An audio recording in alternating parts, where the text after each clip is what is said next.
I went to Bill. I said, I need a job to kind of relax, mellow out. Bill Clinton and Betsy Wright, they suggested that I go to work for a place called the Arkansas Development Finance Authority. And they said my talents could really be used there. It was the best kept secret in Arkansas. The fact that I was brought in by Bill Clinton meant that there was something about me that everybody had to be careful with. After about 2 weeks, I went to Wooten Epps, and I said, Wooten, I think I've got enough background on this that we can start marketing it. Now, what is the criteria for loans? He said, whoever Bill wants to get a loan. To go back, though, to that moment in time, I'd been there about a month, and I realized that I was in the epicenter of what I'd always heard about all my life. What most people have heard about is the machine. I was literally working, sitting in the middle of Bill Clinton's political machine. It was where he made payoffs, where he repaid favors to people for campaign support. I was in an interesting seat, and I knew it. In that particular board meeting, I was sitting at the end of the table. James Brannion, who was chairman of the board at that time, was sitting at the head of the table. James Brannion stood up in a public restaurant, and he hollered at the Beverly Enterprises guy, Bobby Stevens, and said, did you get the $50,000 campaign contribution from the client that you're introducing the loan for? He said, not yet. He said, well, then hold up the loan till we get it.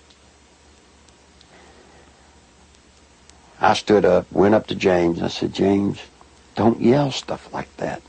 You don't need to be yelling it in a restaurant. That sounds real bad. He was just burly and arrogant. He said, who cares? Bill Clinton sold the concept of ADFA to the people of Arkansas as a vehicle for creating jobs and assisting churches and schools. In reality, millions of taxpayer-guaranteed dollars were being channeled to Clinton's election campaigns, to his inner circle of friends, and to his wife Hillary's law firm. This may explain why ADFA had been drafted in such a manner as to keep its decision-making procedures secret. If you needed $1 million, you had to get your application handled by the Rose Law Firm, pay them $50,000. There were 5 other companies in the state of Arkansas that were actually more qualified in bond structuring and applications, but Rose Law Firm got them all. I started checking around, and I kept asking, well, you know, one thing's bothering me to the comptroller, Bill Wilson, you know, how do people make payments on these loans? He looked at me and said, they don't. He thought I knew. Well, that blew my mind. And this is about 2 months in, and it was getting tough then. So I started gathering the documents. After everybody left, I would stick around as if I were working on the annual report. That would give me access to all the documents, and I made copies of them all. For about 2 months, I watched accounts accumulate money. At the end of the month, they zero balanced. I didn't understand totally what that meant, but I thought I'd go ahead and steal the records anyway. I did. It was soon after that I met a man named Bill Duncan. Bill Duncan took the zero balance, and he told me what that meant. He said, you know what that means? I said, oh. He said, they're laundering drug money. There were $100 million a month in cocaine coming in and out of Mena, Arkansas. They had a problem. They were doing so much money in cocaine, $100 million.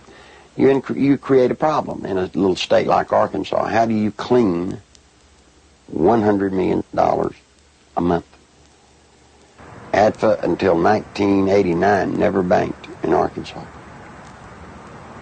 What they would do is they would ship the money down to Florida, a bank in Florida, which later would be connected to BCCI. They would ship money to a bank in Atlanta, Georgia, which, by the way, was later connected to BCCI. They'd ship to Citicorp in New York, which would send the money overseas. And there was an interesting one, a bank in Chicago. That bank, by the way, is partially owned by Dan Rostenkowski. Dan Lassiter would get the bonds. He would become the broker for the bonds. He would transfer money back to ADFA. He never sold a bond. The money then would leave ADFA go into one of the various banks for the specific bond loan, and they would zero it out. When they zeroed it out, they were giving it back to Lester, less their handling fees. Your president, the President of the United States, not only was a part of a system that was laundering millions of cocaine dollars, your president signed off on it.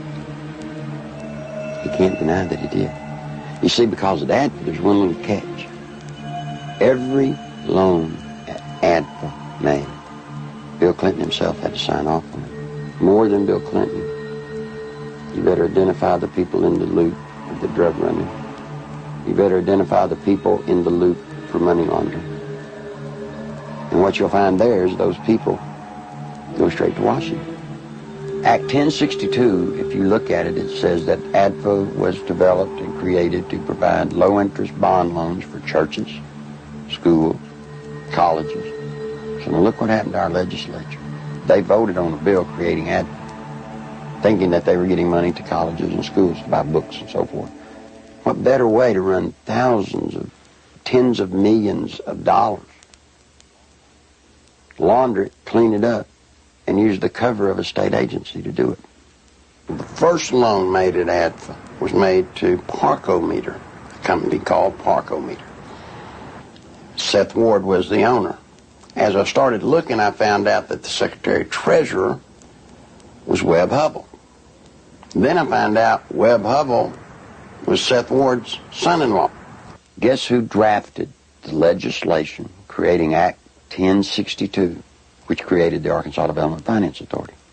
Webb Hubbell. Guess who introduced the legislation to our legislators and got it passed through our House? Webb Hubbell. Guess who got the first loan? Webb Hubbell. Imagine this. Guess who did the audit and the evaluation of the application? Rose Law Firm. You guessed it. Who signed it? Webb Hubbell, Hillary Clinton. You see, that's against the law in Arkansas. You can't investigate yourself when the good faith and credit of the state of Arkansas is involved in a bond issue. He broke the law. Good Lord willing, creek don't rise. Mr. Hubbell will be serving some time in the pen for that one. Ironically, Webb Hubbell, a senior partner at the Rose Law Firm, was chairman of the Conflicts of Interest Committee at Rose. In 1988, he successfully advanced the Ethics in Government Act, which required Arkansas legislators to report governmental conflicts of interest. Incredibly, this law specifically exempted Governor Bill Clinton, his appointees, and his relatives. Clinton's appointment of Hubbell to the U.S. Justice Department exemplified the administration's total disregard for legal ethics. Hubbell's hasty resignation in March 1994 for supposed overbilling of Rose clients was merely a ploy to remove Hubbell from the limelight before extensive criminal charges could be brought against him. Let me tell you about Parkometer. The first loan was $2.85 million. Never was a penny of that paid back. It was all a scam. They had, let's say, 100 employees when they started. They got $2.85 million. You know how many employees they had after they got that influx of cash? 100. Didn't increase anything. There's not a new building on the property. They didn't even remodel a bathroom. As the newspaper people started inquiring about the Parkometer loans, what they found was that instead of making parking meters, Parkometer was actually building retrofit nose cone compartments that were being shipped to MENA. We find out that the nose cones were actually being used to smuggle dope back into the country. And what is scary, what's so scary, it's the same cast of characters. Webb Hubbell, the Rose Law Firm, are guilty, I say to you, of conspiring to defraud the state of Arkansas, the federal government, and conspired to solicit the sales and the laundering of money for illegal drugs. This is your president. This is his circle of power.